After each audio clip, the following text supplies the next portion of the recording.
call the meeting to order. Let's do it. And dispense with our introductory kind of stuff, and then hopefully the rest of the ladies will be here to join us. I'd like to start with our traditional moment of silence, and we have lots of folks to remember tonight. This weekend past, Doug Loudon, our lieutenant with our police department, lost his dad, Marlon Loudon. Jerry Arnold has spent the last 2 days at St. Joseph's Hospital with a heart and blood pressure problem that he's looking at a second heart catheterization to try to stabilize that.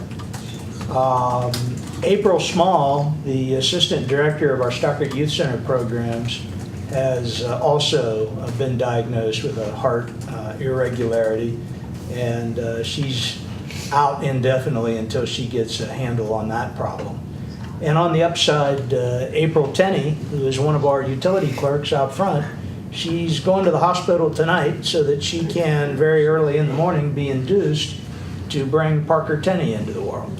So let's keep all of those folks and everyone and anyone else that might need our best thoughts, wishes, and prayers in our thoughts this evening.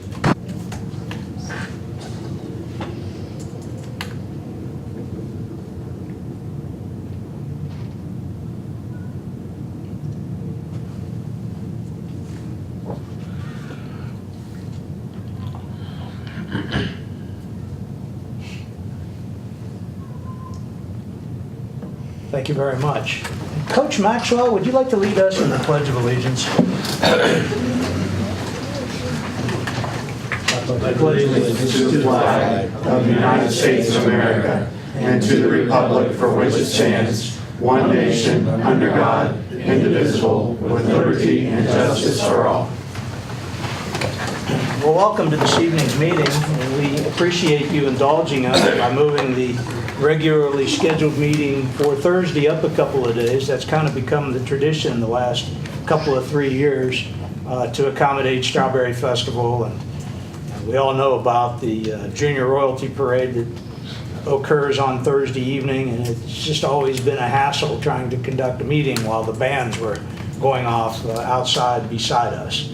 So we have several guests this evening, and it's kind of becoming a tradition in April or May to have the BUHS girls basketball team with us. And I've got some presentations to make. So how about all of our young lady Buccaneers, along with their coaches, come up front here, and we'll get on with this. One short. Is Hannah not here yet? No, she said, I think they said she was on her way, but She's on her way. she may pop in.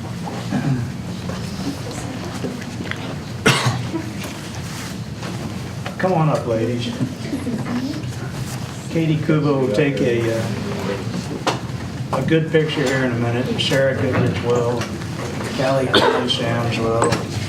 If I don't have my glasses, nobody's going to get anything read, I can tell you that. It says 2 rows. So 2 rows? Staggered, so we can get them all. What, you want like Fat Boys kind of a thing? Katie Kuba, she's tough. Well, how about, can we wait till we get through the thing first, and then we'll do the merger? Does that sound like a plan? Okay. All right. You guys already know what the words are. I just cut and pasted this stuff from last year, you know? Had to take out a couple of the seniors, put in a couple of new freshmen. Okay, this is a mayor's proclamation.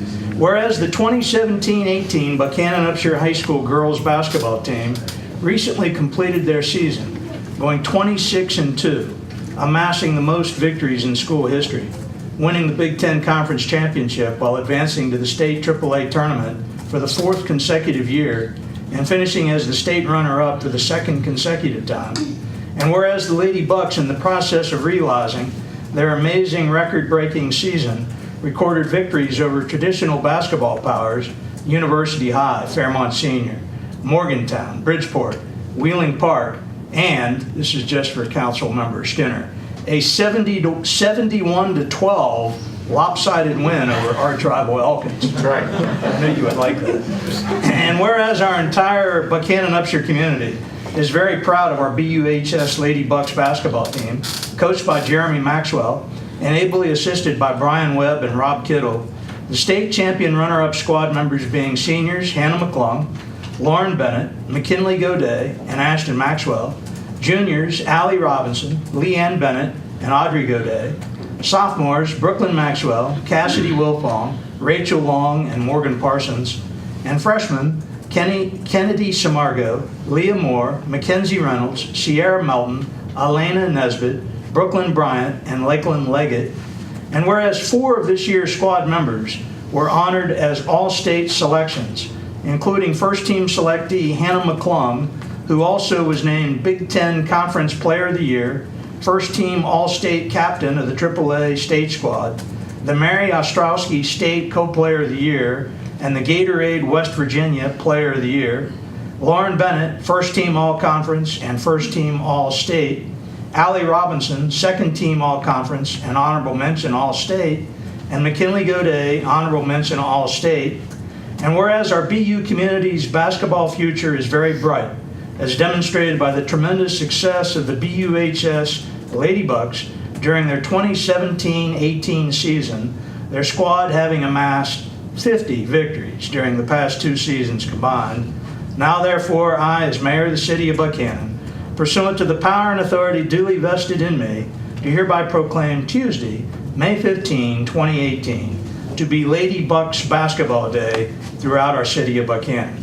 I further urge all of our residents to greet and congratulate all members of our most honored BUHS girls basketball team, along with their families, friends, our entire city council, and all members of our city government family during their most special day on Tuesday, May 15, 2018. I further direct the installation of a placard at the first entranceway into our BU community, recognizing the 2-time AAA state runner-up Lady Buck squad, given under my hand and the official seal of the city of Buckhannon this 15th day of May 2018, signed by me as mayor. Ladies, our community could not be more proud of you. Thank you.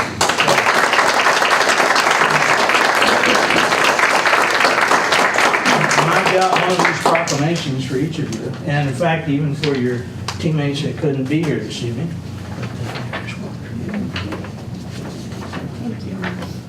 Thank you. Good shot.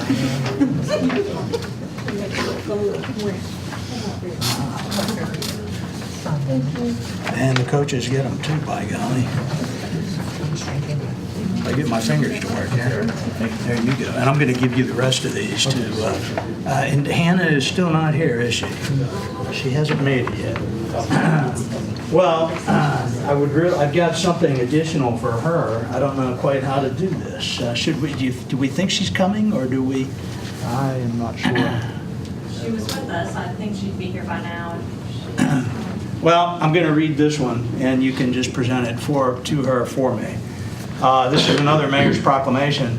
Whereas Buckhannon Upshur High School senior Hannah McClung is a 4-time All-State Girls AAA basketball honoree, including being a 2-time first-team All-State honoree.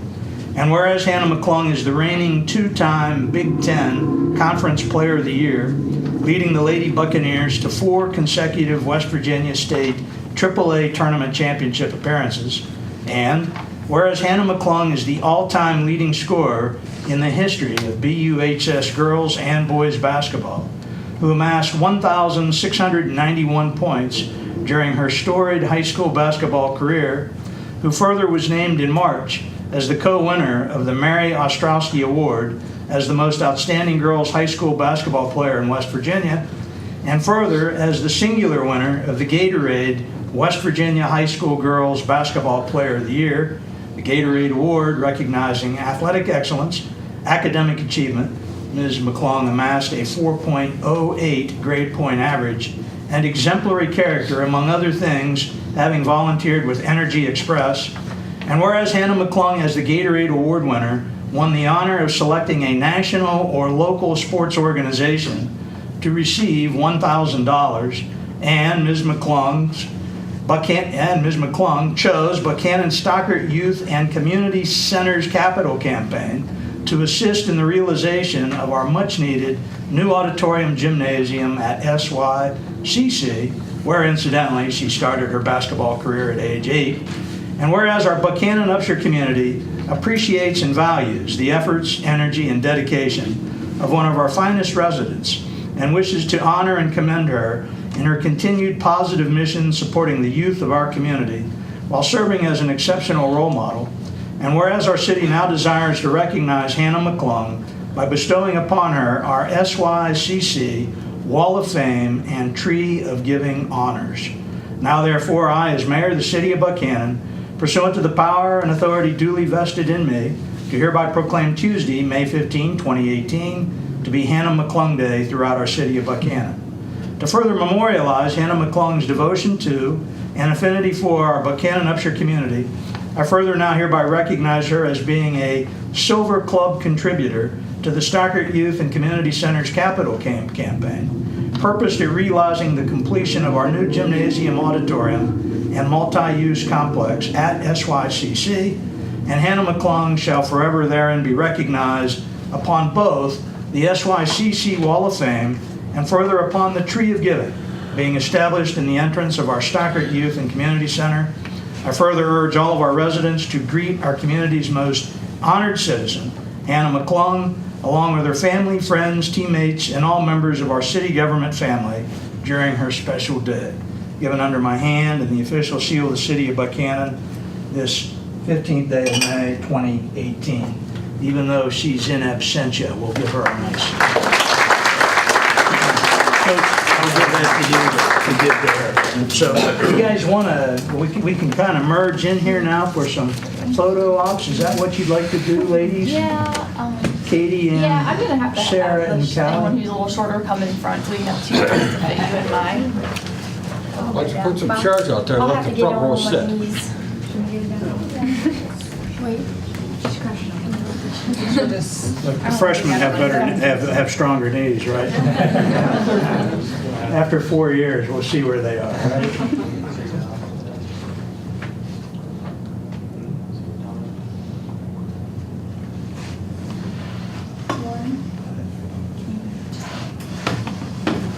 She motions to the intermount. Get out of the way. I'm sorry. Making you work for it. Are we good? Oh, some in the back. Mom's taking some now. Thank you. How about one more hand for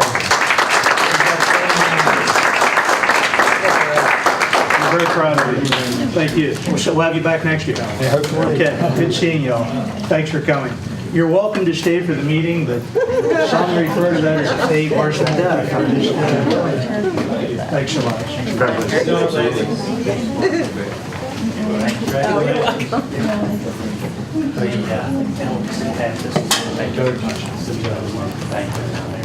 Oh, she couldn't get away for the other. Well, give her, yeah, you want to take the rest of these? She's awarded that, right? Here's, that's for the girls who got you got title on the frames? And we were out for him, so. Out of cheapo frames. Out of cheapo frames, we were.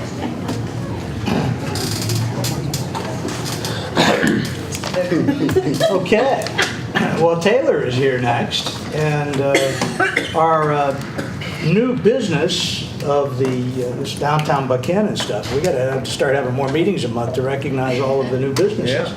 But Taylor Foster is here, and she's going to tell us all about the new warehouse gym located down off of Traders Alley and Milkman Lane. Taylor, the podium is yours. Welcome to council meeting. This is a first, so. I'm obviously here by myself. Rob is at the beach, so nobody likes him until he gets back because I'm not there with him. But we have Warehouse Gym, which is our LLC name, but you'll probably see us down around Traders Alley as Almost Heaven CrossFit. We just started opening about 2 weeks ago. We tried to stay quiet, and it's flooded in, which is great. That's better than we had expected. We're not your conventional gym, which is what is going to set us apart.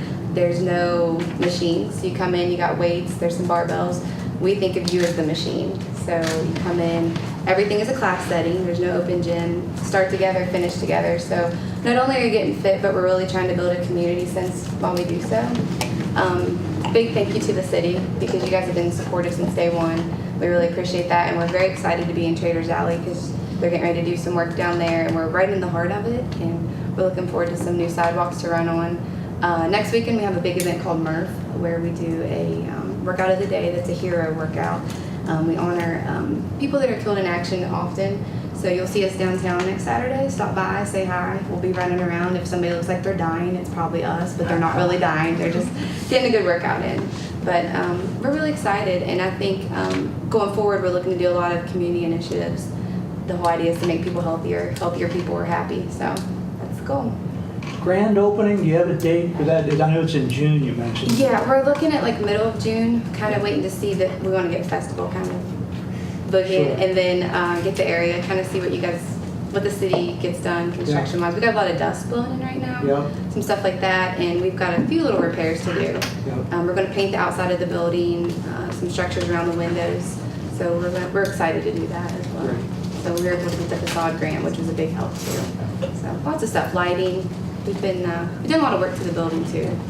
We have received the work order from the power company. We don't have a specific date on relocation of that pole, but as soon as they do that, then they can finish pouring the sidewalk, pave the alley, redo the moss wall across from it. Yeah. So it'll all take place pretty That's it. quickly after that one piece of the puzzle falls into That'd be place. perfect. Yeah, you look out, you can see the pole Yeah. a little bit. So, Yeah. but no, we're just so happy to be there, and the community has embraced it. It's a different concept. People are used to.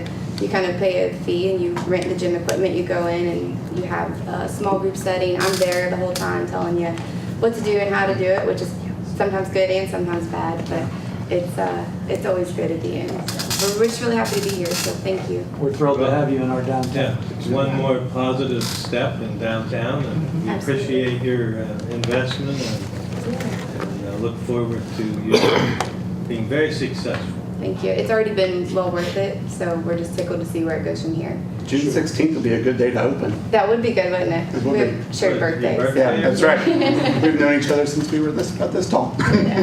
So, but 50 yeah, years just old keep, this year, Robbie? That's right. Yeah. Not her, me, maybe. she'll like it. But just keep an eye out. We'll have special events too, and we're always in. You know, if anybody's interested or if anybody's looking for something, just stop in and see us. It's a very casual setting, so It's a great place. it's just yeah. So and stop by anytime if you just want to watch a workout and see what's going on. We're We'll open. have you back again. Thank you. Thank you for coming. Thank you Thank so you, much. guys. Good luck. Thank you. Next up is the interim director of the Upshur County Literacy Volunteers, Courtney Merriweather, and Christy Stewart is your sidekick. You ladies want to come up and bring us up to speed about some of the stuff with literacy volunteers, and you also have an appeal to the community to try to help you find We do, yes. some new This digs. is a right? begging mission, full Yeah. disclosure. That's all right. I'm Courtney Merriweather. I'm the interim director, and this is Christy Stewart. She is the incoming director as of August 1st. August the 1st. And if you're not familiar with Literacy Volunteers, we're a 34-year nonprofit that's been in Upshur County. We offer free confidential literacy services to anyone who needs them, adult learners, in reading, math, computer, life skills, English as a second language, and we're really looking to actually expand our services. We want to start offering more life skill literacies like financial literacy and auto care literacy and nutrition literacy, you know, really trying to expand the definition of what literacy actually is. And we have, you know, if you are familiar with our program, you might also be familiar that we have gone through a lot of changes in the last couple of years. I believe I am the 6th or 7th director in 3 years, but the buck is stopping with Christy. We're keeping her forever. And so with that turnover, we've had, you know, frankly, a lot of financial instability. We had a lot of poor leadership that, you know, our operations are run entirely on fundraising and grants. We have nothing else but fundraising and grants, so if the leader is not out there getting after it, then the money's not coming in. And so for 3 years, we've been running at a pretty big deficit, which wouldn't be the worst thing because so far we've been turning things around this year. We've had a great 2018 so far. We were actually just awarded an $8,000 grant from the Dollar General Literacy Foundation to buy all new technology and sensory learning devices for our diverse learners. We have some autistic students and some students with learning disabilities, and that's going to give us a big opportunity to buy the tools and resources we've never been able to afford for them before. So even though things have been turning around, we're also unfortunately facing a big challenge right now because the building that we have been fortunate enough to exist in for 30 years, rent-free, just donated by the Holy Rosary Catholic Church, they're no longer able to provide that space for us. So we're currently looking for a new location. And we have a very small budget to do so because while we have had a great 2018, we're trying to make up for those 3 unfortunate years that have led into this. So it's a challenge that's coming at a really bad time. But we feel like we're up for it. And so we're coming to the community to ask anybody who either knows somebody, knows a space, has any options, could point us in any resources or any kind of help. We're trying to leave no stone unturned. Anything that could help solve this solution, we believe our services are incredibly necessary to this area. If you're not aware, West Virginia has one of the highest illiteracy rates in the country at an estimated 19%. And since that's something that's self-reported, those numbers are actually suspected to be much higher. And in the last 34 years, we've helped Over 400. over 400 people. Yeah. And we want to keep doing it. So we are trying to get the word out as much as we can. Where do your services, is it predominantly, do you serve predominantly Upshur Countyans, or are you kind of do you serve people in a regional area? We've had students from Lewis County. We've had one student from Randolph County. But most of our students are Upshur County students. And all adults, 16 Yeah, and all over. adults. To qualify, you have to be 16 or older and not enrolled in the public school system for us to be able to take you on. And when Courtney was talking about the 19% illiteracy rate, that's considered reading below a 3rd grade level. You have to read at least a 6th grade level to be able to pass the driving part, or the written part of the driving test. So you can't even get a driver's license at the 19% illiteracy rate. And with our students, we see, the ones who read below a 4th grade level, it's hard for those of us who reading comes so naturally to us to really grasp how extensive that can affect your life. It can affect grocery shopping, any bills you get in the mail. We help our students navigate insurance and things like that. Prescriptions, medical care, budgeting. It's pervasive. And so, we have a lot of students who I think if we cease to exist, it would really negatively affect their lives. And I'm sure there's lots more people that we could be helping that we haven't gotten to yet.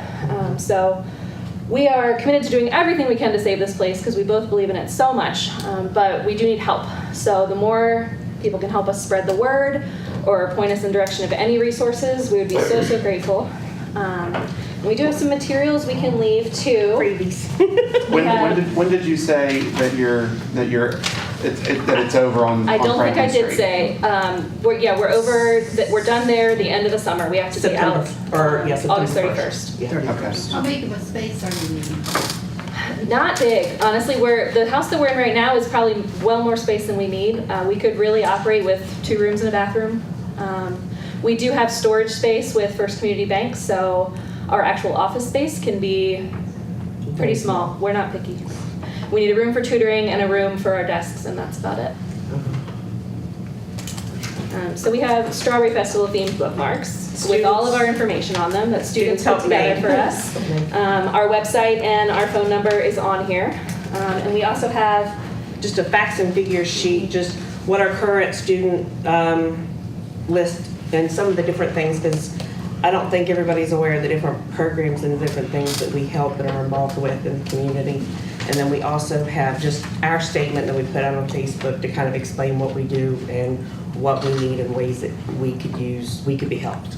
And if you don't like us on Facebook already, it's Literacy Volunteers of Upshur County, and that's where we put a lot of updates. Is that okay if I put these on? Absolutely. But thank you all very much. I have Thank one you. quickie. Mary? What days of the week are you open? Monday through Friday from 9 to 3. 9 to 3. Yes, ma'am. But currently our tutors have access to the building. They have keys, so they can tutor after hours if need be to work around work schedules. And if someone wanted to become a tutor, they could contact you at Absolutely. the number on the... We're always looking for more volunteers. Yes. With the exception of one part-time director, our entire staff is volunteers. Is there a special training that literacy volunteer tutors go through to Yes, well, we have an individual tutor trainer, but we also ideally every fall offer a big tutor training when we have the capability to do it. We partner with Pro Literacy and, is it Literacy West Virginia? Sorry, I lost it there for a They second. changed their name They've changed. recently. But yeah, we have a tutor trainer that does a 2-day training, and then we have a tutor that does a 1-day training. So we can work out a training for tutors. And some of your more successful students have gone on to like get their GEDs. Absolutely, yeah, GED is always a big goal. Some students come to us and they just want to get their driver's license, and so we help them try and navigate that test. You know, I think probably our biggest success story right now is a student who I've been working with for 3 years who recently left an abusive relationship and has been living on her own. And so our tutoring has changed to how can she pay her bills? How can she grocery shop? How can she, you know, call and schedule doctor's appointments? And so Reading prescriptions. yes, you have figuring out That's her a big one. prescriptions. And so the success stories vary. You know, there's not always someone who's passing the test. Right. Sometimes it's finding independence because we believe literacy is freedom. Right. And so she's been able to find a lot more freedom as she's gotten more confident in her literacy skills. Our hats off to you. Right. Thank you very Thank much. you all for your time. We'll try to assist finding you a new place. Thank you. The more word we can get out, the better. We're sure something's gonna come about. We have lots of hope. We do. We've not come this far this year to lose faith. Thank you very Keep much. up the good work, ladies. Thank you. Our next guest is Jeff Hart. We got Hannah has arrived. Oh, do you guys want me to read the proclamation Oh, again? yeah. Not so much, huh? At least a photo op, We could huh? get a photo op. Yeah, she's probably read it. Yeah. She's probably got it memorized, but Watch that. I'm really trying to get a premises liability case on it. I think it would be your fault, not mine. It's your premises. Turn it into me. Thank you so much for this. I Oh, really you're appreciate welcome. it. I'm sorry I was late. Yeah, we'll make this look good, like I just read it, right? She thinks I'm gonna take it back. Oh, I mean, I was gonna say, if I could be told, I can kind He's standing on his toes there now. He's trying to look taller. She's only a guard, number 2, right? Oh, yeah. Yeah. How many games did you go to, CJ? Height is definitely not my specialty. I went to a couple games. Your congratulations. Thank you so much. I appreciate it. The greatest basketball player.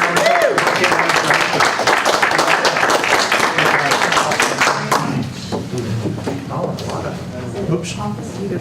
Yeah, the age before beauty, right? Is that what the line is going to be? I sit on this side of you. That would work for us, age before beauty. Thank you. Bye-bye, guys. Thanks for coming again. That was nice. Next up is Jeff Harvey, who's going to talk about the county city emergency plan, or lack thereof. Okay, well, first off, thanks for having me in this evening. Just wanted to kind of catch you up on some conversations that have been going on now for quite some time regarding the city and county's emergency preparedness efforts.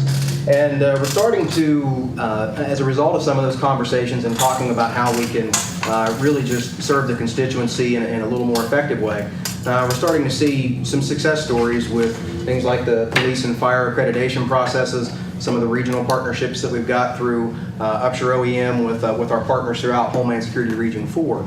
And we've got other agencies in the community, the hospital, the health department, the school systems, the list goes on that are considering emergency management and preparedness issues in depth. And while these are all really good things, we still are kind of trying to find what is the overall goal that sort of bookends all of these different efforts and get everybody kind of moving in the same direction there. So I've had the opportunity to talk with a couple of members of council as well as the county commission about kind of taking a strategic planning approach to emergency management and preparedness in the city and the county. And so we've had some kind of introductory conversations about that. I just wanted to give you a quick overview of that. For those of you that don't know, the reason I guess I've been involved in this effort is I'm one of the managing members and the preparedness division manager for JH Consulting here on Main Street in town. And we provide consulting services in emergency management and occupational safety really all over the country, and mostly on the eastern side of the country. But so we've got some local level expertise right here on Main Street, and we've been able to try to bring some of that to the community here. But we've talked about kind of a three-stage process over 18 to 24 months. Whereas we're trying to really get our hands wrapped around all the good things that are going on, the strengths that we have, and how we can build on those, and trying to reach out to a lot of the agencies that are involved in emergency response and preparedness to see what areas they might want to try to take it on themselves to improve, and try to do that in an open forum so that we can kind of collaboratively and creatively overcome some of the roadblocks that we've historically run into.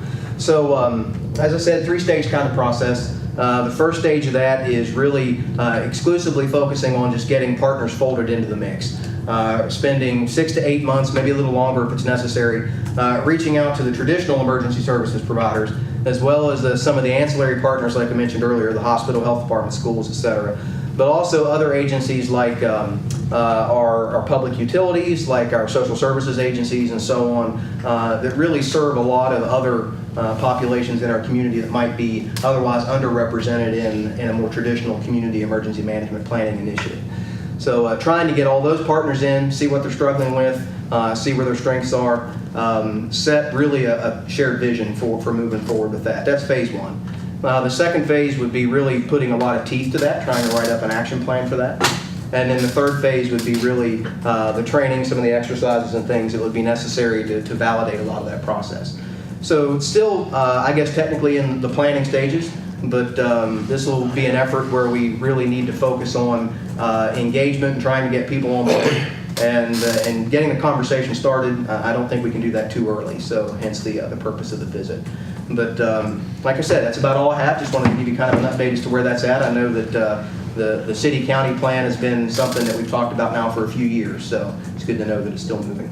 Jeff, do we have a date yet for a forum where we would try to bring everybody together to advance this? Yeah, as we've talked, we're kind of looking to do this as a joint effort with the city and the county, and I think at this point we're still kind of making sure that we've got everybody appropriately invited in. So I don't have a set date or anything like that for any type of an introductory type forum, and there's some logistics, administrative things we need to get worked out ahead of time. But I'd like to say sooner than later, but I don't have anything firm to be able to share. I've had conversation, I know others on council have too, with each of our 3 county commissioners. Mm-hmm. It's just a matter of us all getting together and making it happen. It really is. And engaging the agencies too. I mean, naturally, Chief Gregory and Chief Kimball need to be primary participants, but I can't help but think that would strengthen our accreditation bids by having partners in this comprehensive plan. And I think that the realization is there that it's really all one effort, even though we have a lot of different agencies that are kind of working on it separately. Sure. And we may be in a situation where an agency unknowingly plans to use a service provider for assistance, but multiple other agencies are too. So whoever calls first gets the help, but what happens to the person who calls second? So I think that we're just really to the point where it would be good to bring everybody in. And frankly, we have just some issues that we want to get ironed out. I mean, I think it's an opportunity for us to be able to just reset everybody's expectations and kind of move forward, because the point of the initiative here is certainly not to limit anyone's capabilities, authority, etc. It's actually just the opposite. It's a way to make us all be able to serve the constituency better. We want to thank you for agreeing to serve on both the police and fire accreditation committees as well. Your expertise will go a long ways in helping us get to where we need to be.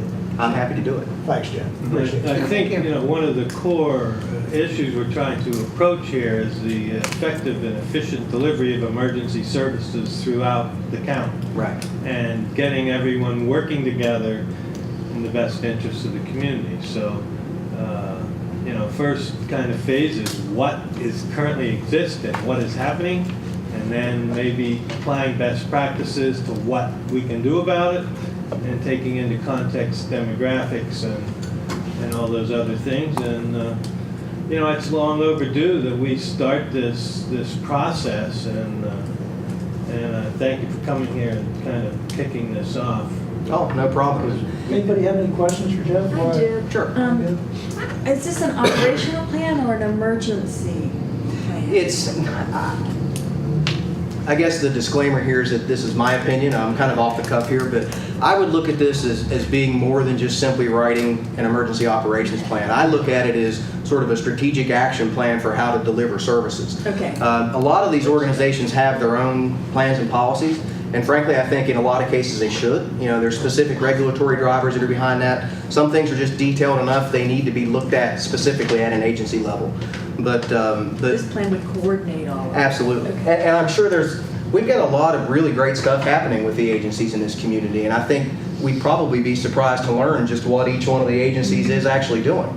So I think there's an opportunity to create some synergy, if I can use a buzzword, surrounding the effort. Well, this is something we talked about way back. And it's definitely needed, Yeah. I think. And I like the comprehensive plan. I don't know what if you want to put Upshur County comprehensive plan. Yeah, Upshur County, the geographic area. Geographic area, yeah. Exactly. So. Because we go further out, you know. Everybody has so many miles that they can go. Ambulances, fire police, everybody. So. And we've got a lot of really solid regional partnerships that have been developed over the past several years with other counties that are contiguous to us and pretty close by, and that's been a lot of what county emergency management's focused on, and with the support of the state. So you know, there's a lot of resources there that we can potentially take advantage of. And the thing is getting those folks involved in that way we can take advantage of the agreements and things that have already been put in place there. So. What about state police? Yeah, I think that you know, state police is one of those interesting agencies. It's a state agency, but has local responsibility. So you know, I think that they would certainly play a role. Yeah, I mentioned a couple of broad categories. When I think of social services and sort of human services, I think DHHR would be one that we would certainly want to involve. You know, so I think there are some of those agencies that are technically state. I can even see resources like National Guard and PFO and folks like that are under a federal banner that would certainly be worth reaching out to and engaging with as well. Hospital, college, school system, all of those. All of them, absolutely. And I think that what we oftentimes look at is really since about 2008, with an updated national preparedness goal, across the country we've looked more toward whole community involvement, which is basically everybody, and working toward community resiliency as opposed to a capability to respond. So by doing that, we've recognized that there are a lot of segments of our population that sometimes are underrepresented whenever we've just looked at the traditional emergency services providers, which is not to anyone's detriment. It's just if we can look at, say, a public housing authority, or we can look at an agency like a Meals on Wheels, like Literacy Volunteers, and be able to utilize them as a conduit into the population that they serve. We can learn about a lot more needs that are impacting some of our community. We were just hearing about the literacy, and that has a major impact on how we release notifications and warnings to folks. So just having that level of expertise and kind of having an idea of what those needs are really strengthens our efforts. So that's why that first phase is going to take quite a bit of time. There's a number of people to reach out, and we're going to learn a lot in that phase if we can get it kicked off, just about what folks' capabilities are and what they're really concerned about.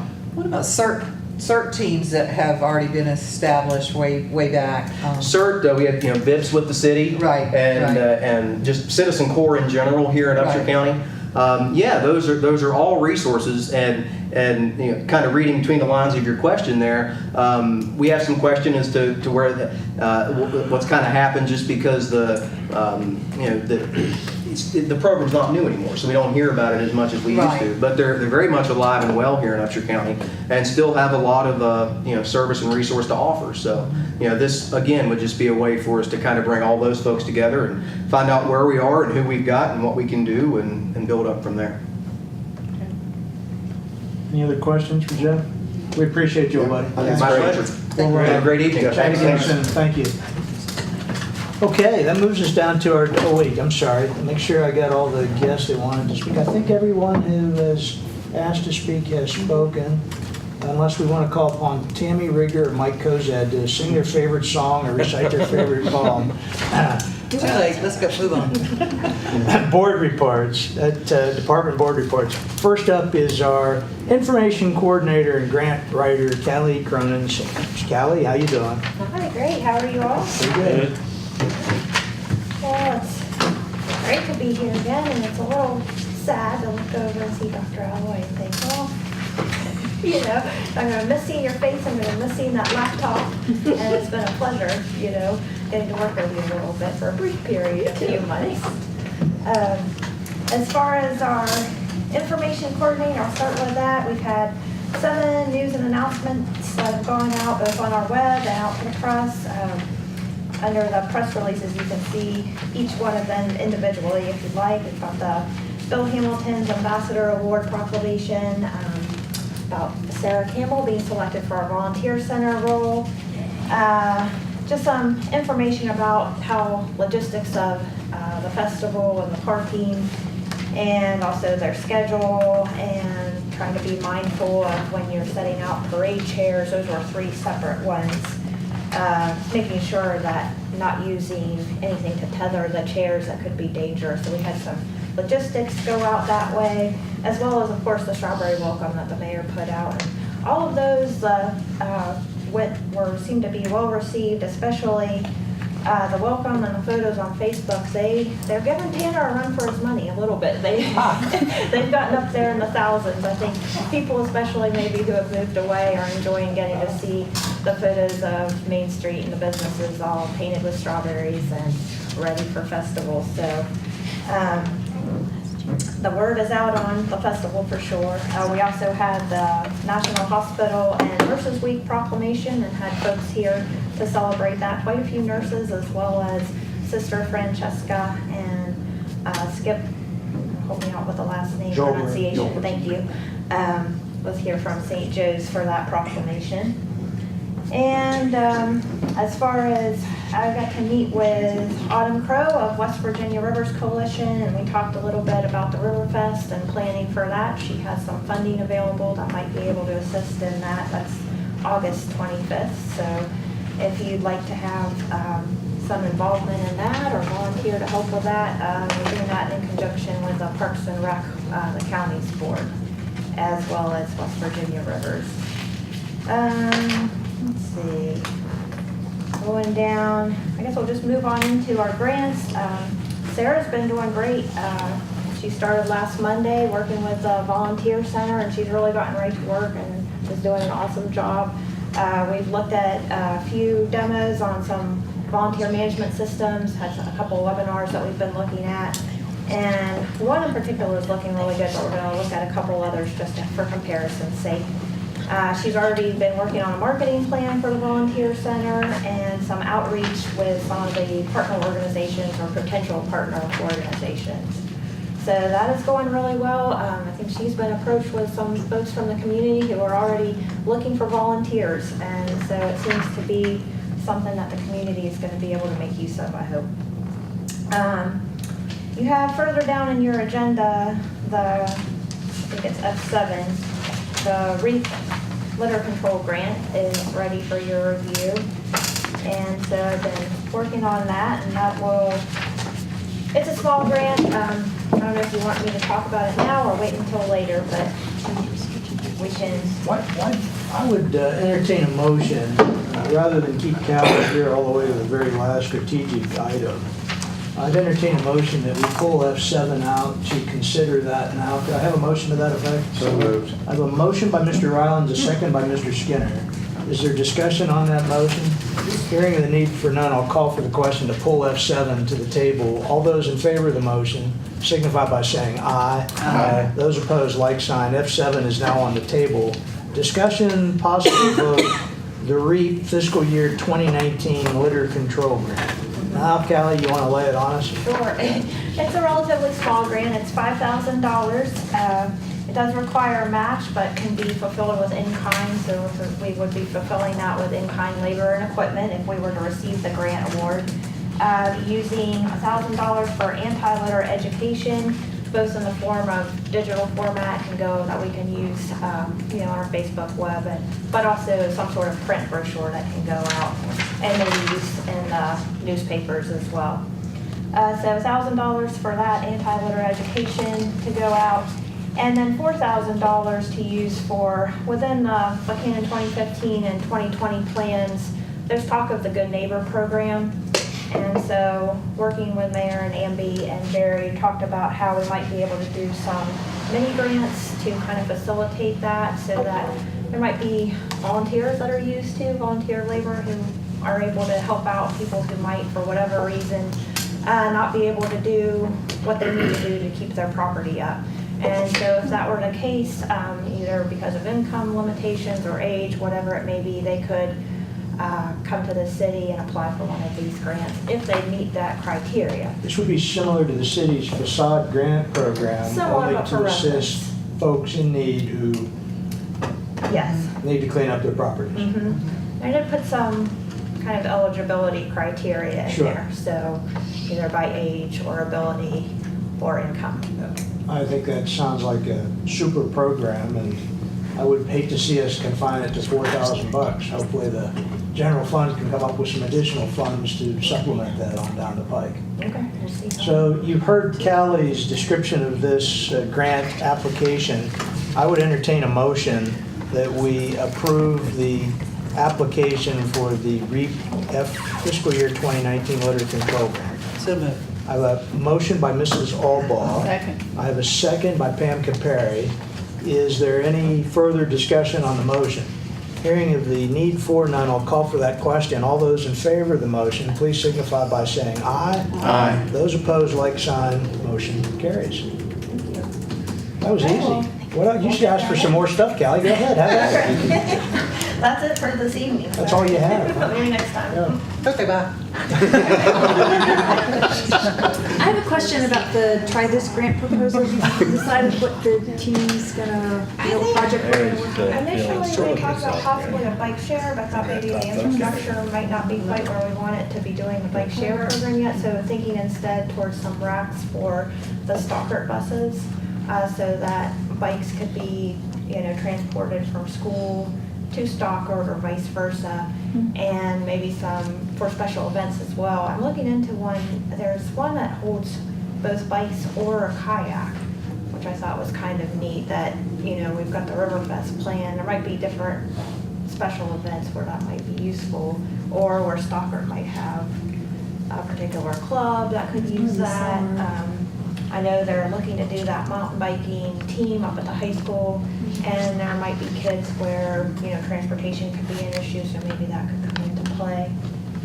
As far as getting the bike back and forth, too, because I believe the buses go up there to pick up sometimes.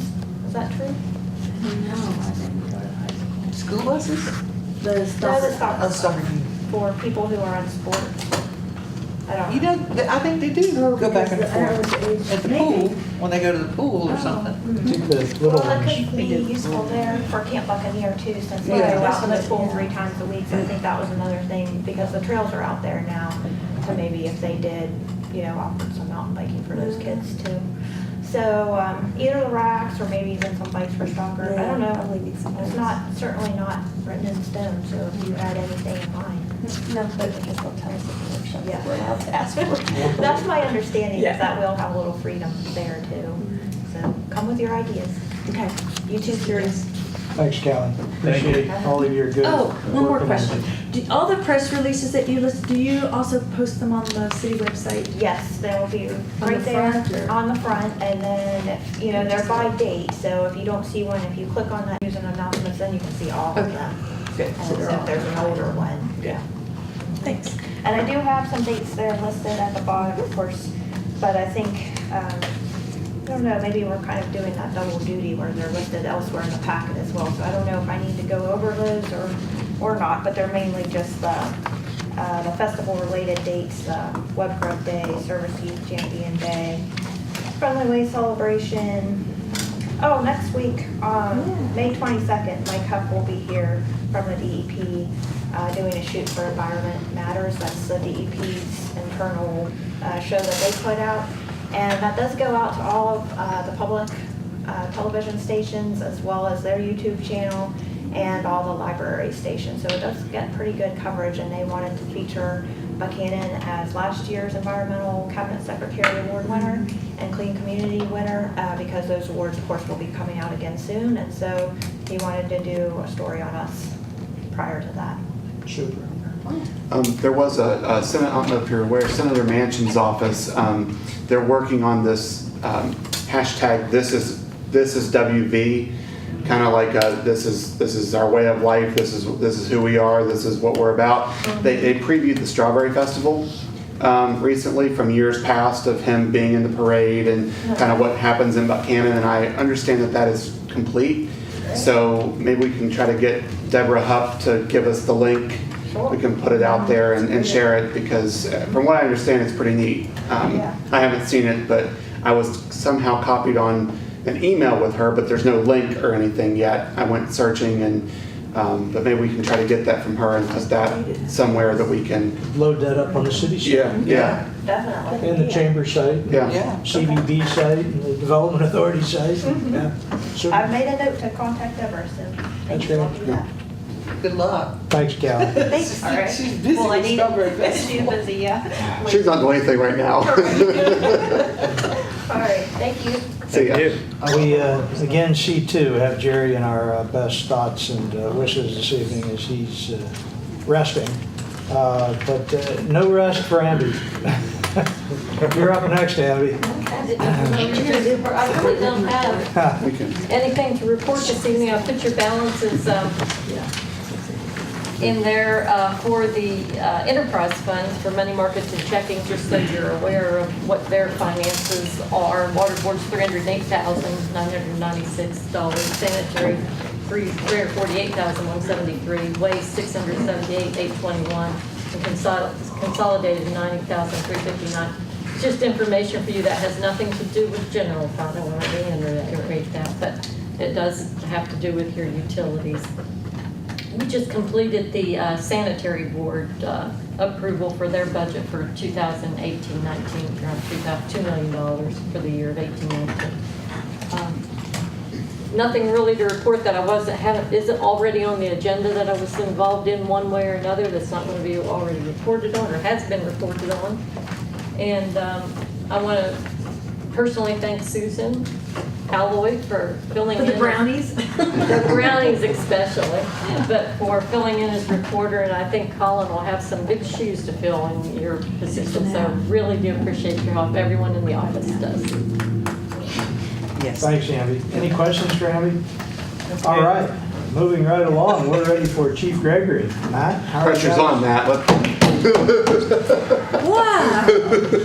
Hungry. Skinner's got, he wants to go up to the midway and get some I'm catching the popcorn. vibe. Robin, You had me drinking. This is Robbie's hand. Not too much going on with the police department this week. Just a few updates for council. The Mountain Lakes Drug and Violent Crime Task Force is now fully operational. We are now holding monthly board of directors meetings, and I've been elected to serve as chairman of the board to preside over the meetings. Congratulations. Thank you, I guess.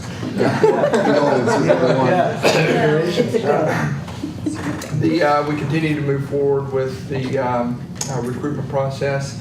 We will hold physical agility testing at Wesleyan College next week on May 23rd for applicants. We will be giving the test to 17 applicants. All told, there were some from the last cycle that wanted to retest, so we're looking at, between the physical agility test and the written test, testing 22 total applicants. So 17 at the written, the physical agility test. Those who pass that will move on to the written test, which will be held on June 9th.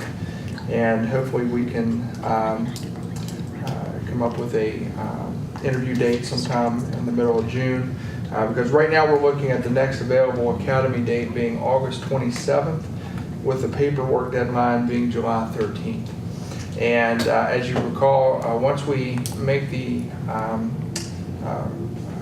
hiring decision at the interview, it is provisional based on two things now. It used to just be the medical exam, which we still do based on academy standards. We also have a psychological test that will have to occur. So the timeline will be a little tight this summer just to make sure we get the paperwork in to get this new officer trained by the end of the year. The academy, once it starts on August 27th, it'll extend 16 weeks and it'll take us into around Christmas time. We are still continuing to plan for the full-scale active shooter drill at the Buckhannon Academy Elementary School, working with all of our public safety partners to make this happen. The drill is scheduled on June 2nd to begin at 10:30. And so we'll start meeting at the public safety complex around 9 a.m. Encourage all council to come out and to be an observer. You can meet with Jeff Harvey's actually with JH Consulting is overseeing the exercise itself, and can even register as an observer. So certain to be very interesting and informative. As the mayor mentioned, tomorrow is the second annual Web Grub Day that will be held at the public safety complex. And the event is scheduled to begin at 3 o'clock. And then finally, the CALEA Policy Review Committee had our first meeting yesterday, and a very good meeting, I think, very good start. We established a timeline, and again, as a reminder, the purpose of the committee is to review each of the policies of the police department to make sure that they are compliant with the CALEA standards. We are looking at advanced accreditation, which will have us comply with 460 different standards in various categories, ranging from everything from patrol operations, investigations, HR, property and evidence control, and detainee processing and transportation, and everything else in between. There's approximately 37 chapters that breaks down these multiple categories. So as we move along, we have established a timeline with the committee. Our first endeavor is to tackle the time-sensitive standards first. So the first plan that was written is strictly just for 2018. And that is included in your packets tonight, kind of a breakdown of what we're going to look at month to month for the rest of the year for the time-sensitive standards. Then when we get a little closer to the end of 2018, I'm going to write a second plan for 2019 to review the non-time sensitive standards. Then as we move into 2020, again, as I mentioned before, the policies and making sure they're compliant with the standards is really just the first phase of accreditation. The second phase is uploading proofs for each standard. And a lot of these standards, I say there's 460 standards, a lot of the standards are bulleted, meaning they have multiple items that you have to comply with. Whenever you see a bulleted standard, you have to have a policy that not only addresses each bullet, but a proof that addresses each and every bullet. So realistically, you're looking at more like 1,000 things instead of 460 when you take in the bulleted standards. So as we move throughout, again, as the committee reviews these and everything appears to be in compliance, we're going to start uploading those into a program known as Power DMS, which is a software program that CALEA uses exclusively to assess agencies on their compliance with these standards.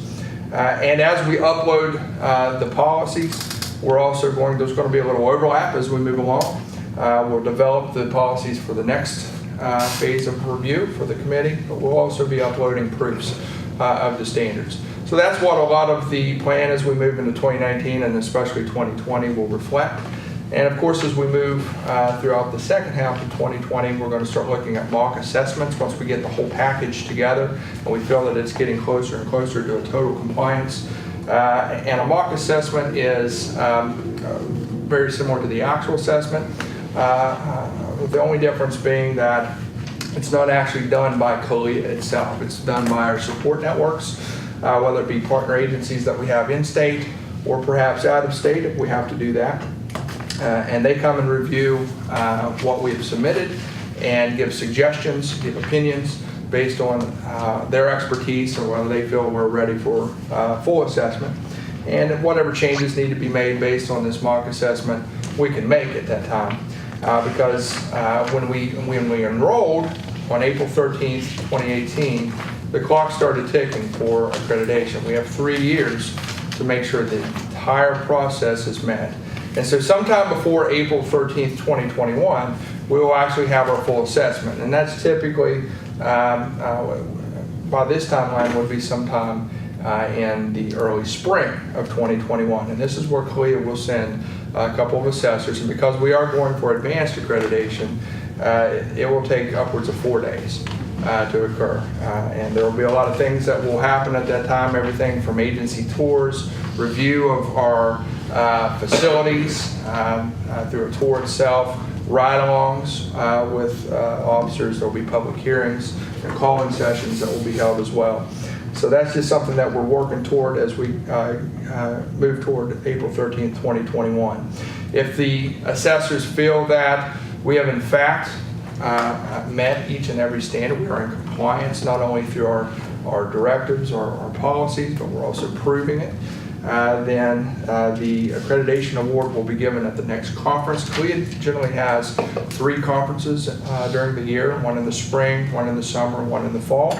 And because of our timeline with enrollment, with assessment occurring in the spring, the accreditation award would be anticipated sometime in the summer of 2021.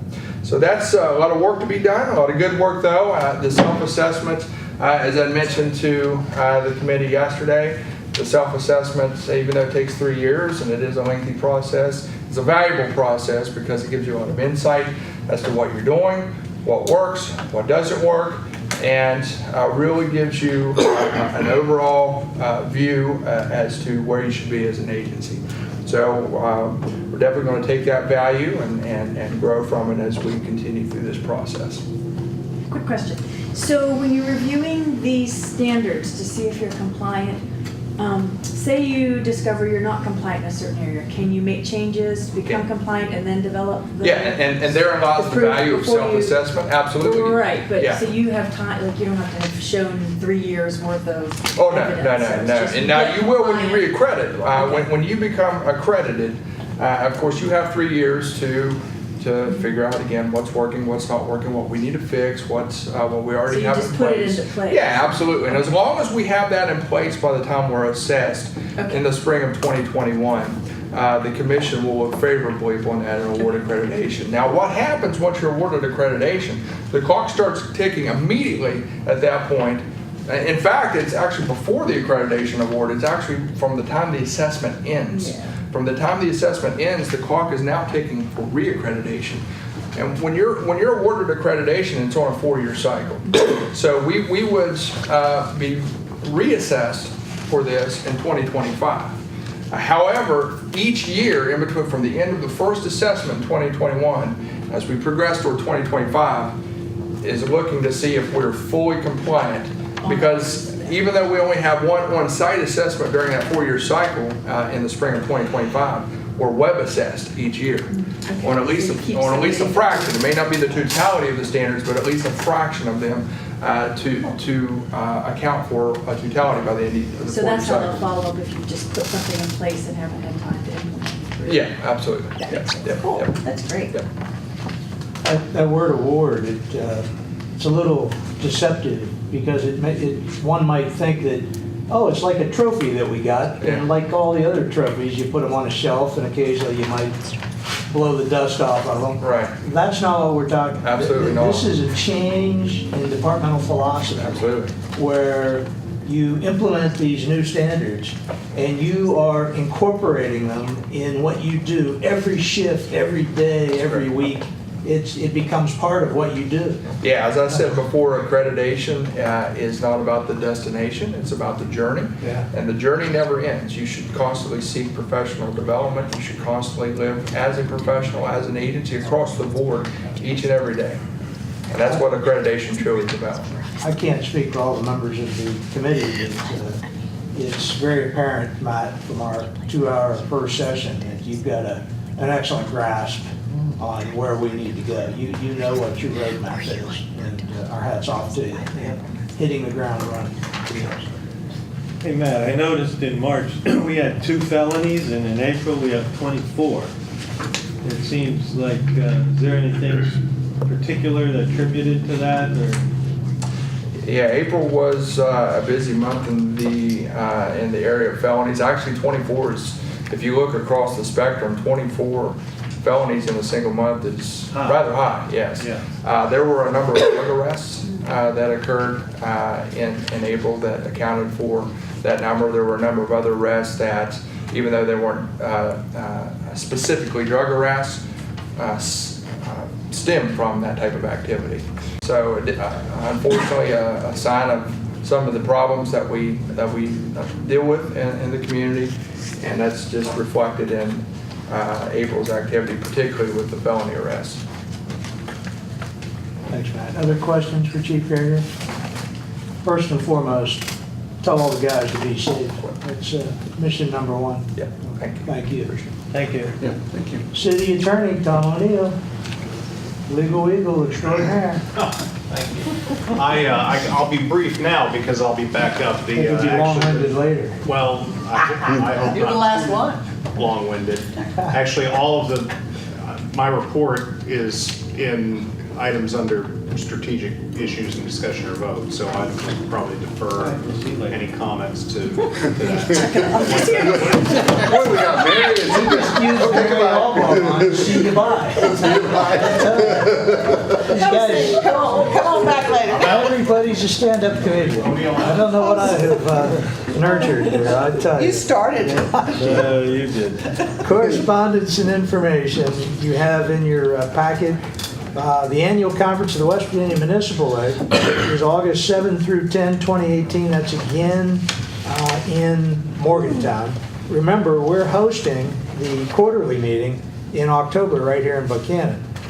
You have the proclamation for the National Hospital and Nurses Week things. The letter that went to business owners and community leaders requesting support for the 4th of July celebration. Maybe Pam Capario will share some stuff with us in a bit on that. And you also have information concerning the canvass of votes from the May 8, 2018 election. We are told by Carol Smith, the Upshur County Clerk, that we should have all those results certified by Thursday afternoon. And as a side note, we will at 1 o'clock this Friday, that's May 18th, swear in Colin Rigger as our new city recorder. So we want Susan Alloway working hard till 12:59. That's the role. Consent agenda. There's 3 items comprising the consent agenda, which includes the approval of the minutes of our regular meeting of May 3, the approval of our building and wiring permits, and the approval of our general fund payment of bills. I would entertain a motion that we approve our consent agenda. So moved. I have a motion by Mr. Skinner. I have a second by Mrs. Albaugh. Is there discussion on that motion? Hearing of the need for none, I'll call for that question. All those in favor of the motion, please signify by saying aye. Aye. Those opposed, like sign, motion carries. Takes us down to strategic issues for discussion and or vote. So now we're going to call Mr. O'Neill back up, and F1 is ordinance number 424, amending the animal care and control ordinance. This has to do, as we discussed at the meeting 12 days ago, the tethering of dogs and coming up with some more concrete criteria as to what could constitute a violation of wrongful tethering of dogs. That's correct, Mr. Mayor. The ordinance is unchanged from the draft that was presented to the council at our last meeting. Just as a refresher, the meat of the ordinance more specifically defines what is considered to be a cruel tethering, and that is when a tethering takes place when there is an outdoor temperature below 32 degrees Fahrenheit or above 88 degrees Fahrenheit, when there is immediate or imminent flooding in the immediate area where the domesticated animal is confined, or times during which the National Weather Service has issued a severe thunderstorm warning, a tornado warning, or a winter storm warning that covers the city of Buckhannon. Then there are other some minor technical changes in there just to make reference to the new language in other sections of the ordinance. This is the first of 2 readings. I would entertain a motion that we approve on first of 2 readings, ordinance 424 of the city of Buckhannon. I have a motion by Mrs. Albaugh and a second by Mr. Skinner. Is there discussion on that motion? I'm going to call for the question. All those in favor of the motion, please signify by saying aye. Aye. Those opposed, like sign. Motion carries. Draft ordinance, are we ready for? We are not. That needed to, I wanted that to be approved by Public Works. Okay. So once So Jerry's next back in the Thursday, saddle. we'll go before consolidated. They'll recommend adoption by the council, and we'll take it up June 2nd. I'll have that prepared for Jerry to take that sign. F3, Resolution 2018-08, acceptance of deed of dedication from The Moss Family LLC. Moss Family LLC. This is resolution number 2018-08 of the Council of the City of Buckhannon, authorizing the city's acceptance of the special warranty deed of dedication from the Moss Family LLC respecting a lot, tract, or parcel of land containing 1.18 acres, more or less, all of which real estate is situated along the Buckhannon River in Corporation District, Upshur County, West Virginia. Do you want to say anything further about this? No, the deed was executed yesterday, and this is some, I hate to call it wasteland because it could have some value to the city. But Riverbank property. It's riverbank property that's really unusable for any other purpose besides public use, whether it's a boat ramp or some kind of river access that the city could do it at some point. Well stated. We know what this is about. I would entertain a motion that we approve the authorizing resolution that will be attached as an exhibit to the deed that is in your packet. Could I have a motion to that effect? So moved. I have a motion by Mr. Rylands. May I have a second to his motion? Pam Capari has given me a second. Is there discussion on the motion? Let me check. Yep, roll call. Hearing of the, No. well, let's get it approved, and then I'll roll call it after we get it approved. Approve the motion first.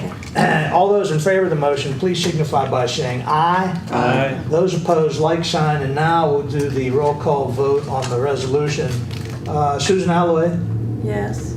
Pam Capari, Yes. Mary Albaugh, Yes. Robbie Skinner, Yes. J. David Thomas is absent, Clifford J. Rylands, Yes.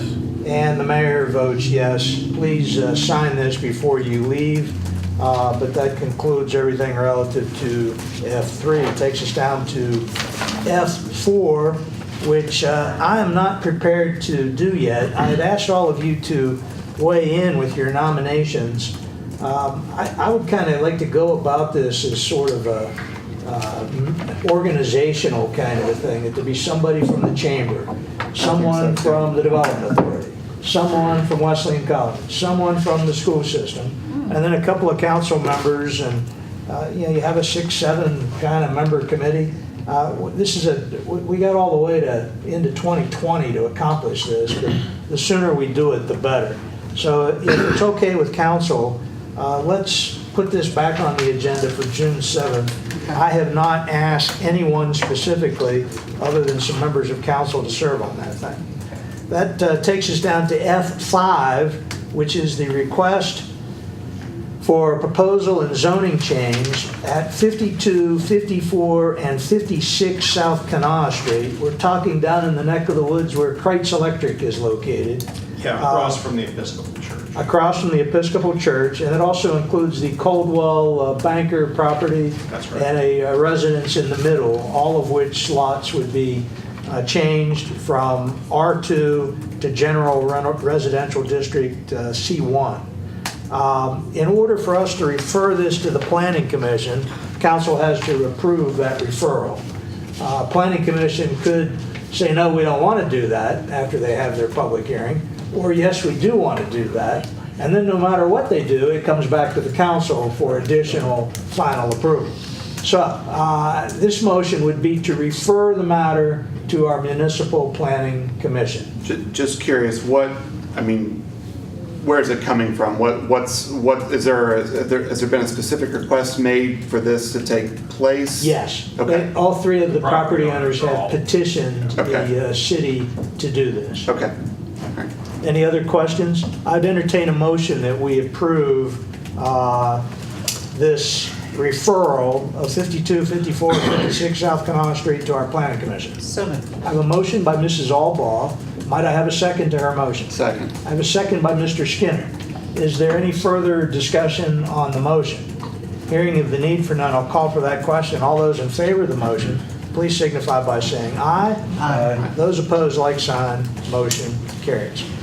We've already taken up F7, so the last strategic matter is F6, the appointment of Nathan Fetty to our Waste Collection Board.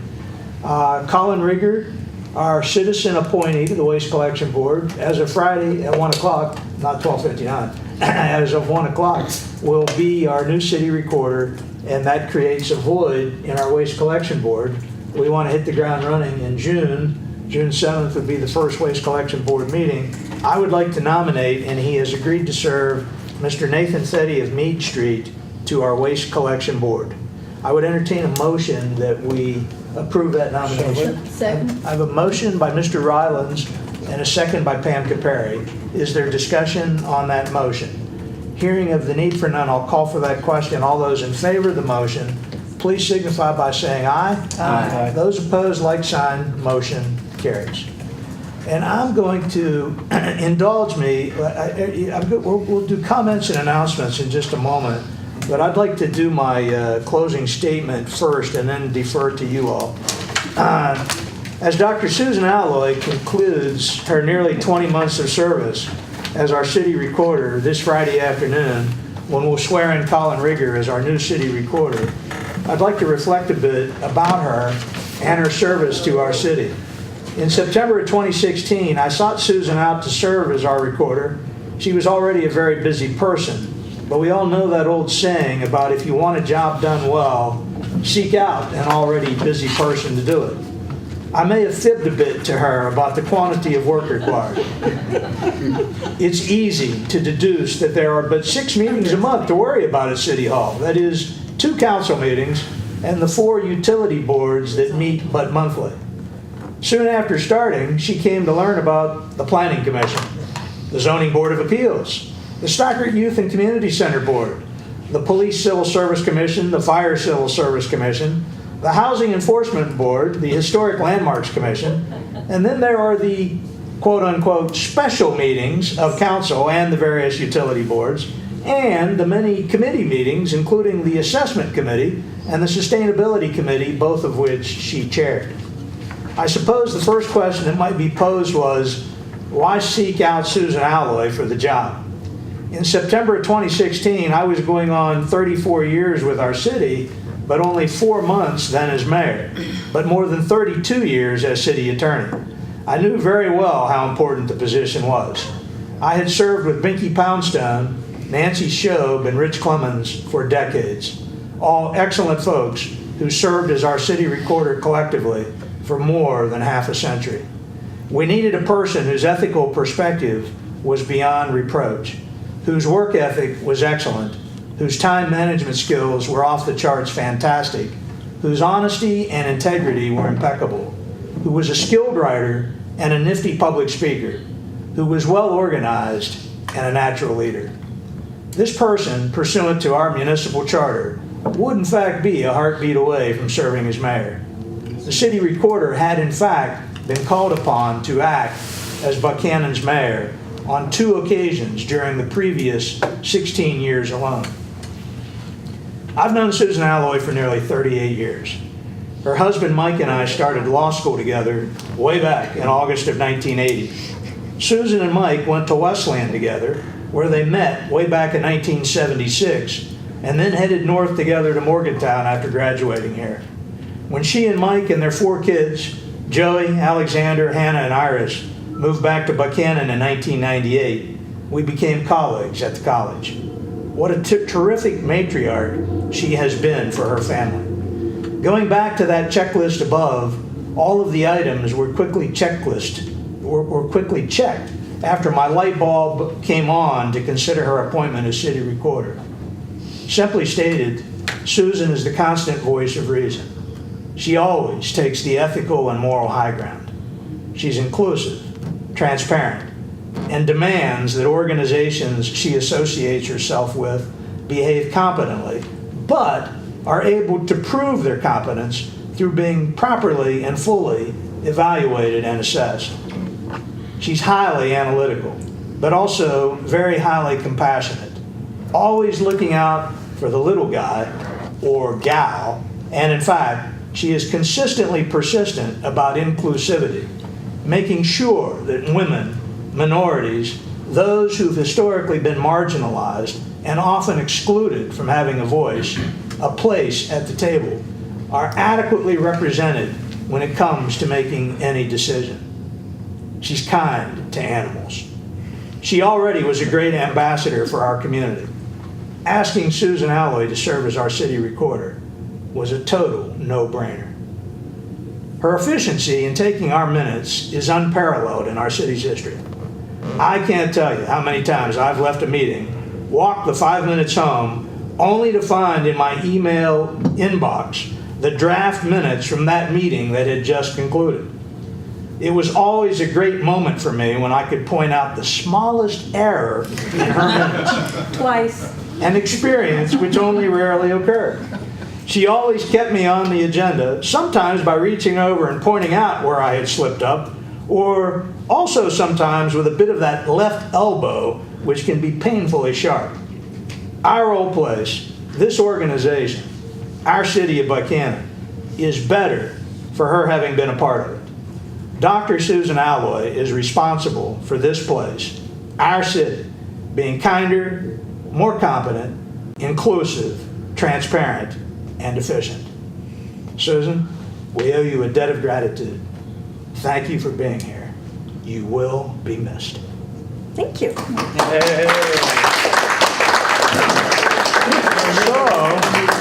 We have a party gift. Oh, boy. I thought that was a two-pager. Yeah, I'm sorry about that. Hey, Skinner did a 3-pager last time. Oh, yeah, it was big fun. This is your proclamation. I know you've heard me go on. You don't want me to read it? Oh, I thought you just. Oh, no, this is something We were different. supposed to go out there for proclamation. Oh, geez. Out there, you went out front. Oh, yeah, we want the But official we're stuff here, so we don't need to do that. Yeah, we can do that. Yeah, but I Can't can't wait. see you, Susan, the chair fell. Mary Albo just went to Munchkin land on us.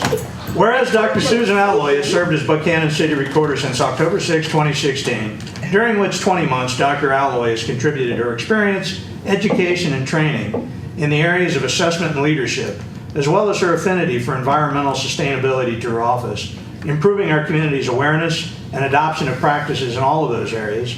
And whereas our city has improved its operations in a number of ways during Dr. Alloy's tenure as our city recorder, and whereas Susan Alloy has supported many positive initiatives undertaken by our city government during the past 20 months, including the hiring of a dedicated information coordinator and grant writer, the establishment of our city's volunteer center, and the hiring of a coordinator for that office, the pursuit of formal professional accreditation for both the Buckhannon Police and Fire Departments, the hiring of a new fire chief, and efforts to curb the drug epidemic ravaging our state.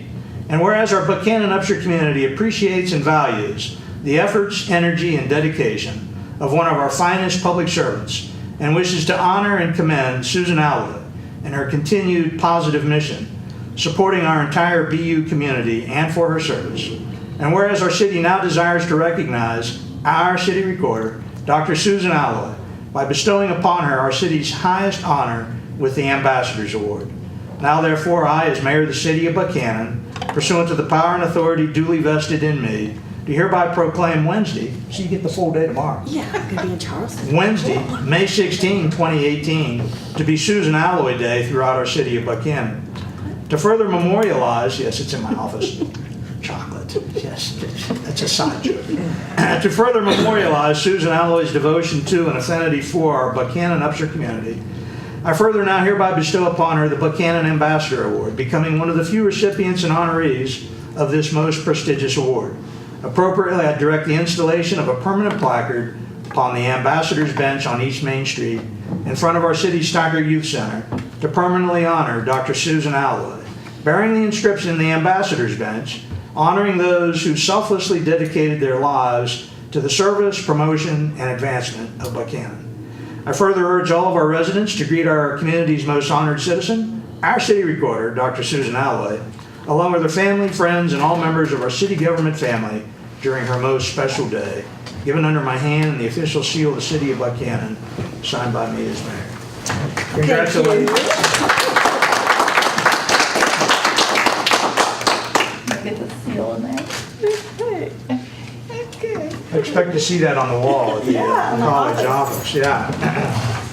Thank you. So now we will go to council concluding comments, and first up is Mary Albaugh. Well, how about that? Susan, I want to say thank you so very much. You've been a great role model. As a woman serving on city council, I've really enjoyed your input, your personality, just everything. Not just because I'm a woman, but you've got a special touch, okay? And you're just great with people, young people, people in the public. You were the perfect candidate for this job, and we needed you, okay? And you did an awesome job. Thank you. And I'm sure Ambi will want to say too, and all the ladies, are there any guys out there anymore? No. All the ladies in the front office think the world of you, okay?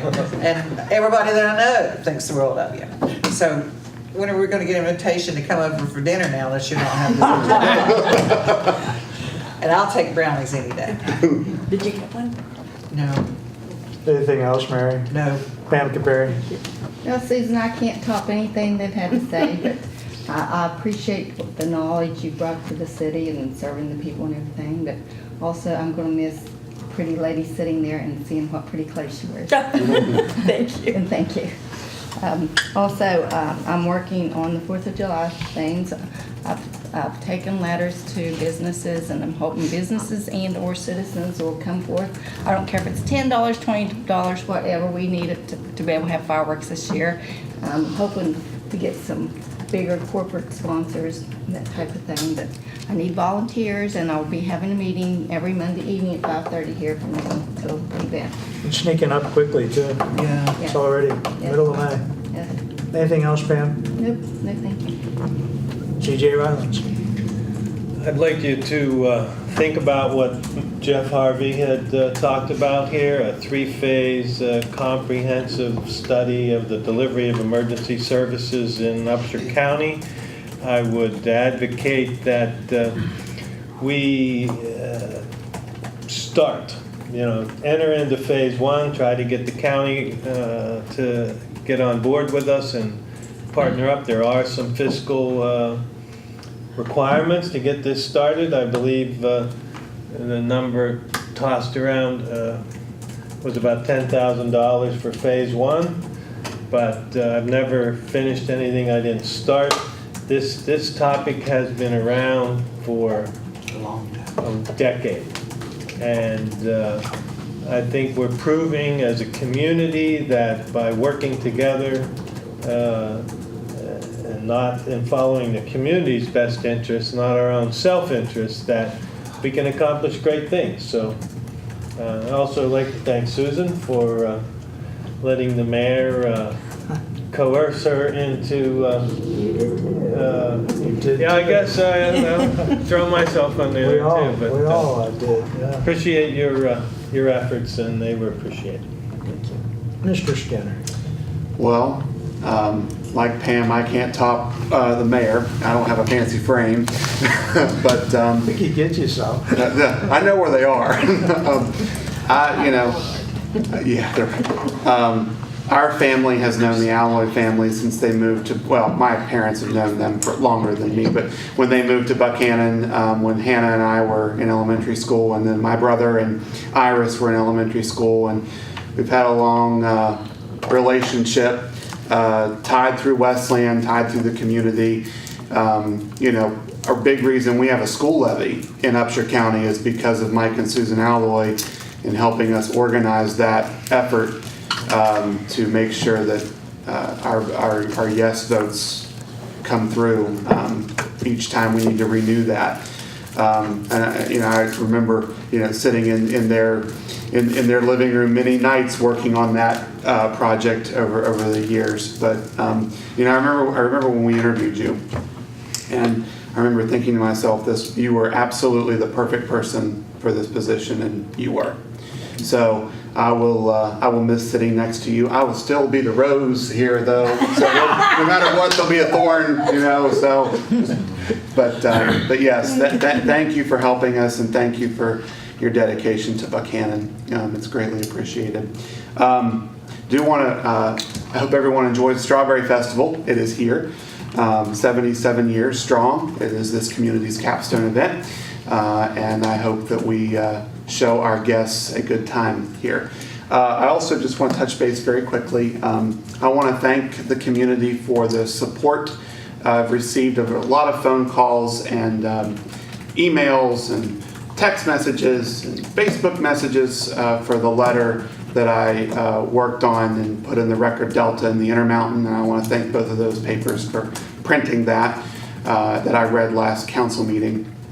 I think that this is a huge concern, this needle exchange program for our community. And, I don't know if you noticed this week that the DHHR issued a 60-page or so report that came about to end the Charleston needle exchange program, which this health department has outlined as one of the ones that is ones that they want to model. So I hope that our leaders with the health department pay attention to that, and I hope that they're mindful of the community concerns, and I look forward to a meeting that we can have that the public can be better informed about this issue. So that's all I've got. Enjoy the Strawberry Festival and have a good weekend. Thanks, Robbie. Dr. Susan Alloy, she always says she has nothing, but I bet tonight she's going to dress us down. There we go. Brace yourselves, guys. Thank you all for having confidence in appointing me to this position. And thanks to Amby and Teresa and Barb for helping me do this job and filling in when I couldn't. And I'm just overwhelmingly impressed at all the work that the city staff and city employees do. One of my goals in taking this position was to learn more about municipal operations. I have a good background in nonprofit, but not specifically municipalities, and I've just been really fascinated with the operations and really impressed at the level of dedication that all the city employees have. So thank you, it's been fun. One last little trinket. Not everybody gets the key to the city of Buckhannon. It opens absolutely nothing. But you can open a nice bottle of beer. It's actually a bottle. I know, that's tacky, but we're all about utility. So that is yours. Apparently. Just some reminders. Colin Rigger will be sworn in as our new city recorder this Friday at 1 o'clock right here in these chambers. I'll administer his oath. I want to congratulate Mary Albaugh and Dave Thomas in their re-election bids. I've talked to them both about the results of the election, and I find it very validating that way more folks than not think that this city is headed in the right direction.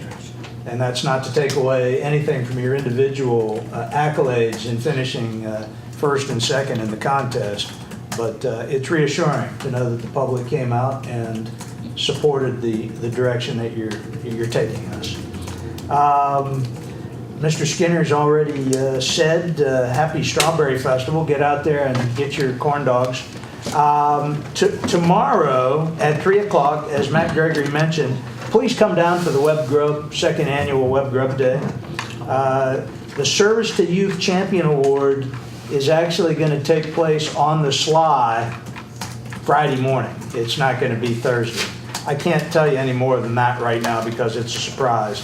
And then Friendly Way Day is 3 o'clock at the Public Safety Complex this Friday. right before the firemen's parade gets started.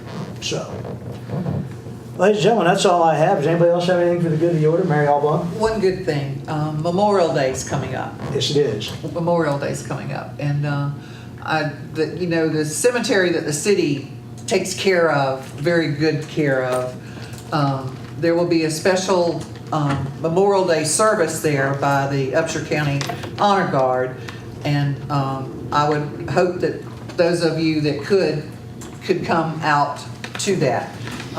It's one of the, unfortunately, the poorly attended services that we have. And out in the county, the big churches out in the country, there's lots of people, but here in the city, there's not. And we would really appreciate the public to come out and support the veterans there. There's nearly 1,000 of them, I believe. Do I have that right, Amby? It sounds like about right. Veterans out there, and the Upshur County Honor Guard also does a job throughout all year long, providing services to veterans and when there's a funeral, and this is a good day to support them also. And I want to say one more thing. I'm a veteran, and I'm proud to be a veteran, but I really would love to have some people in the community stop eating and picnic and then come over there for a little while and recognize them, okay? What time is it, Mary? What time is it? She'll get back to us. I'll get back to you. I think it's 3. It is Monday, May 28th though, right? No, 1:30. Okay. And if I'm wrong, call me at the Legion tomorrow. Is it Monday, May 28th though? Yes, Monday, Okay. 28th. And can I add to that? Yes. We're also going to do a special recognition of one of our extended city family members. That I'll just do a teaser for. There you go. And can I say one more thing? Sure. And I want to say thank you to the people that reelected me and gave me another opportunity to continue the service here with the city, because I love Buckhannon and I love the people, and I may not love all of you because you ran Susan off. Oh, there's the headline. Could not get her to stay and run for office. I can't believe that. It's not their fault. I know. No, I'm teasing. But thank you very much. And Dennis has given me the. Yeah. To complement what you were saying, the Upshur County Honor Guard, and I want to make this public into the TV camera right now, does not charge for anything they do in relation to funerals or ceremonies like this or anything like Nothing. that. They don't charge for All it. volunteer, every bit of it's all volunteers. Also, if you get me a note, write up a little notice, email it to me, I'll make sure it gets on the community board at Channel 3. Okay, great. I'll do that. All Thank right, I got that. Our next regular meeting is Thursday, June 7th. And we'll see everybody there except Susan Alley. Have you ever had a standing O before? Please join us. Of course he has. Thank you all for coming. I'd entertain a motion to adjourn. A motion to second, call for the question. All those in favor of adjournment signify by saying aye. Aye. We are adjourned.